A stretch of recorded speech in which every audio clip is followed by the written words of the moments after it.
ওইটারে কি অপচয় কয়? আপনি পারবেন?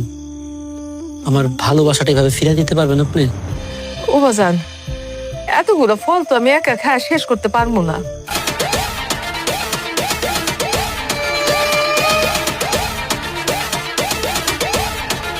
আসসালামু আলাইকুম বন্ধুরা। চাকর যখন মালিক নাটকের তৃতীয় পর্বের পর গল্প এখন এক চরম রোমাঞ্চকর মোড় নিয়েছে।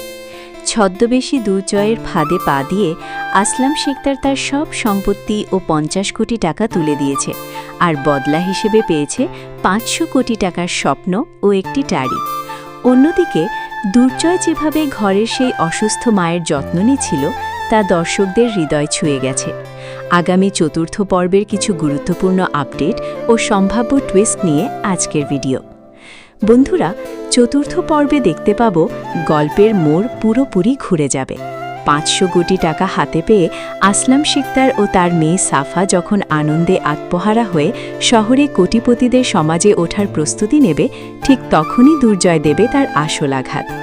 আসলাম শিকদার যতই দলিলের খতিয়ানে প্যাচ রেখে থাকুক না কেন, দুর্জয়ের মাস্টার প্ল্যানের সামনে তার কোনো চালই টিকবে না।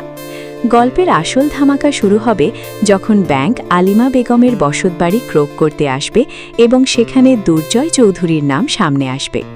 আসলাম শিকদার যখন জানতে পারবে তার ৫০০ কোটি টাকার স্বপ্নের পুরোটাই ভুয়া এবং সে নিঃস্ব হয়ে গেছে, তখন কি তার অহংকার ধুলোয় মিশে যাবে? অন্যদিকে সাফা দুর্জয়ের কাছাকাছি আসতে চাইলে গল্পের মোড় কোন দিকে যাবে?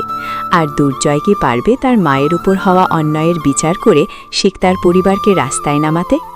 আপনারা যারা চতুর্থ পর্বের জন্য অপেক্ষা করছেন তাদের জানিয়ে রাখি, খুব শীঘ্রই পরবর্তী ধামাকা পর্বটি আসতে চলেছে। ধন্যবাদ।